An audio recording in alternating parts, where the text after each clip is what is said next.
Tá com vontade de ler, mas simplesmente não sabe que livro escolher? Vem comigo porque hoje eu vou te indicar 5 livros de 5 autoras que eu acho que podem te interessar.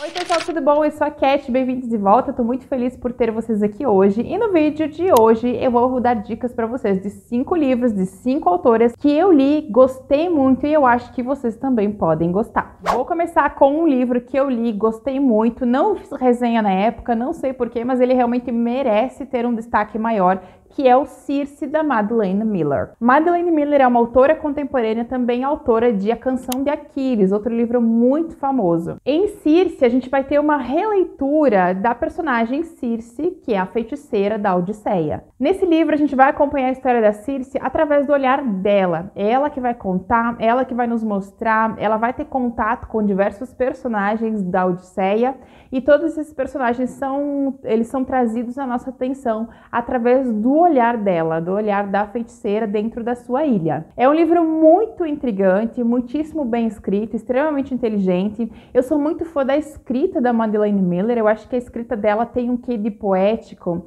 e ela tem uma maneira de escrever o passado e trazer ele para o presente de uma forma que nunca fica anacrônica. Enquanto ela fala da Circe, dos personagens mitológicos, dos encontros dela com essas pessoas que aconteceu nesse passado mitológico, ela ao mesmo tempo consegue fazer uma ponte através da sua escrita que as falas e que às vezes as atitudes desses personagens, as coisas que eles vivenciam, a gente consegue sentir e consegue fazer uma relação com o nosso presente, com a nossa vida.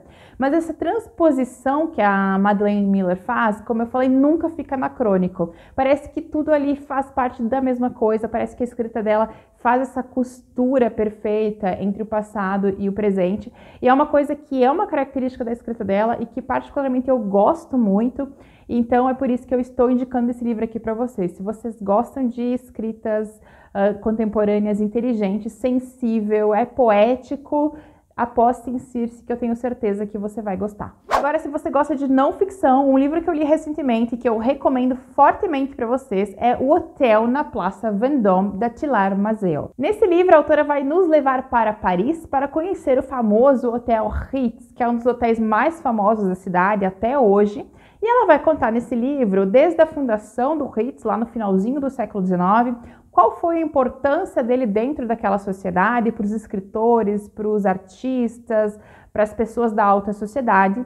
E ela vai contando a história do Hotel Ritz, exatamente como se ele fosse um personagem, até o momento em que ela chega à invasão dos alemães à França, a tomada de Paris por eles, e qual foi o papel do Ritz dentro desse momento histórico. Ela vai nos apresentar aqui, ela vai desfilar para nós leitores uma série de personagens, alguns que nós conhecemos muito bem, alguns escritores, alguns atores, algumas figuras públicas que a gente tem conhecimento hoje e que estavam ali no Ritz, que viviam no Ritz, que faziam parte da sociedade, que estavam no hotel o tempo todo. E ela vai contar pra gente qual que era a relação dessas pessoas com os alemães. Muitos militares, muitos generais se hospedaram e ficaram no Ritz, fizeram do Ritz uma das suas bases, e algumas pessoas continuaram morando lá, outras fugiram, outras se mudaram, outras foram embora.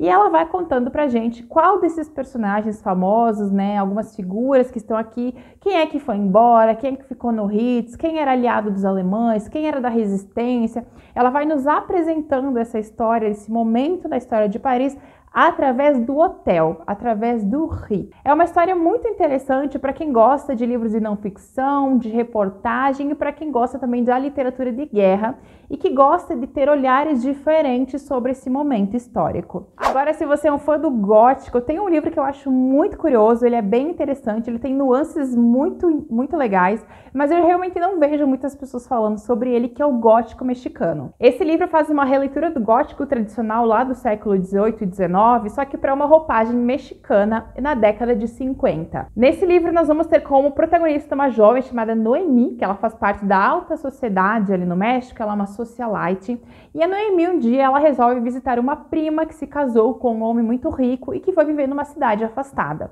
Ela está preocupada com essa prima porque essa prima não deu mais notícias para ela, então ela resolve viajar e ir ao encontro dessa prima. E é depois dessa viagem, quando ela chega no lugar, que os aspectos góticos se tornam mais potentes dentro da história. A Noemi vai chegar lá e vai se deparar com uma mansão gótica bastante opressiva e vai perceber que a prima dela está padecendo de alguma doença, de alguma coisa que ela não consegue explicar muito bem e que todos os personagens daquela casa são esquisitos, são estranhos e agem de uma forma que ela não consegue entender. E descobrir, desvendar aquela casa e aqueles personagens talvez seja a chave para que tanto ela quanto a prima saiam vivas de lá. A autora traz para esse livro aqui várias características do gótico inicial. A gente tem a casa decrépita, o ambiente sufocante da mansão. Você tem uma comunidade pequena, uma comunidade misteriosa, segredos que se ocultam, passagens secretas, barulhos à noite,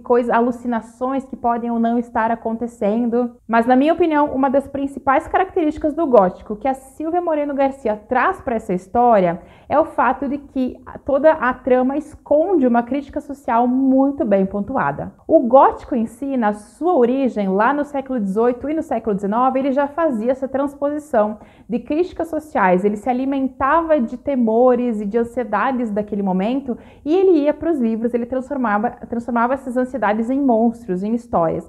Aqui não é diferente.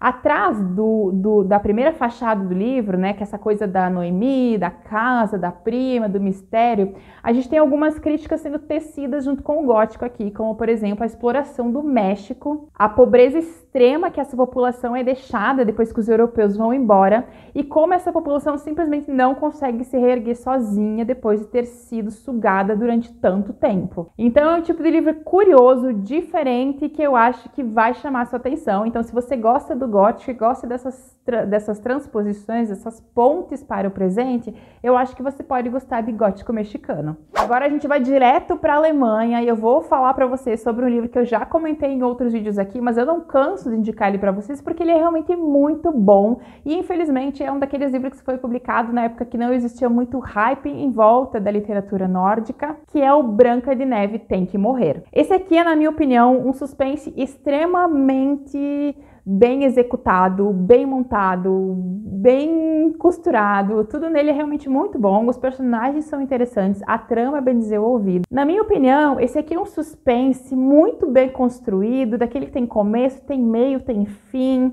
os personagens são interessantes, a trama é interessante, existem características ali dentro da história que te fazem ficar ligado do início ao fim, mas ele é um livro desses livros que ficou meio que por fora do hype literário, poucas pessoas conhecem, mas é um livro incrível e por isso que eu estou aqui trazendo ele mais uma vez para vocês. Além dele ter esse nome super curioso que sempre chama atenção. Ele é um suspense alemão, ele faz parte de uma série policial que lá fora tem 9 livros. Nós tivemos apenas 2 publicações aqui no Brasil, infelizmente, mas se você tiver oportunidade, leia os 2 livros da autora que já foram publicados aqui, porque eles realmente valem a pena. O ponto central desse suspense é um homem chamado Toby. O Tobias é um homem que ficou preso durante 10 anos por um crime que ele diz que não cometeu, que foi o desaparecimento e assassinato de 2 adolescentes. Ele é libertado depois desse tempo e ele volta para sua cidade natal para tentar reconstruir a própria vida. Só que quando ele chega lá, ele descobre que obviamente não vai ser tão simples nem tão fácil assim ele se reerguer. Primeiro porque a família dele está totalmente desestabilizada e também porque a comunidade não aceita ele de volta. A comunidade não quer o Tobias ali, ela não deseja que ele volte a ser inserido dentro ali desse lugar.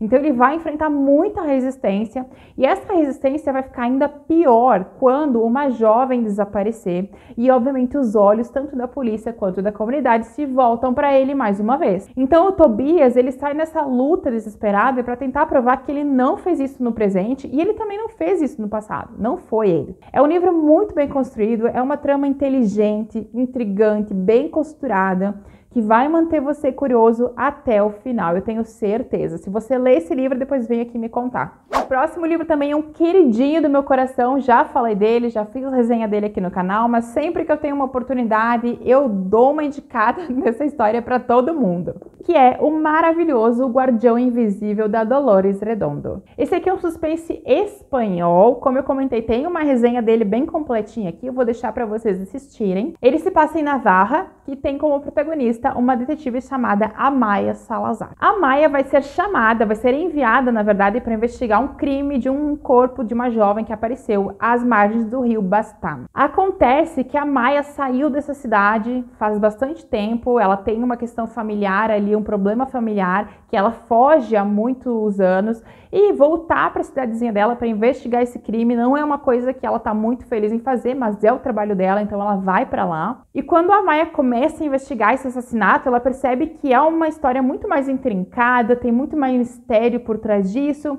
Outros crimes vão acontecendo e ela se vê cada vez mais presa naquela situação, enquanto ela tem que lidar também com esses fantasmas do passado. E surge um outro problema que vai dificultar ainda mais a vida da Amaya como investigadora, que é o fato que essa comunidade é uma comunidade que ela é muito apegada às crenças pagãs. São pessoas que acreditam nos mitos, que acreditam nas lendas da floresta, e elas começam a dizer que quem está matando essas pessoas é um guardião invisível que vive na floresta. Chega um momento em que a Amaya, ela começa a se sentir muito sufocada por essa pressão, porque as pessoas realmente dizem para ela que quem está matando as pessoas é uma figura mitológica, é um mito.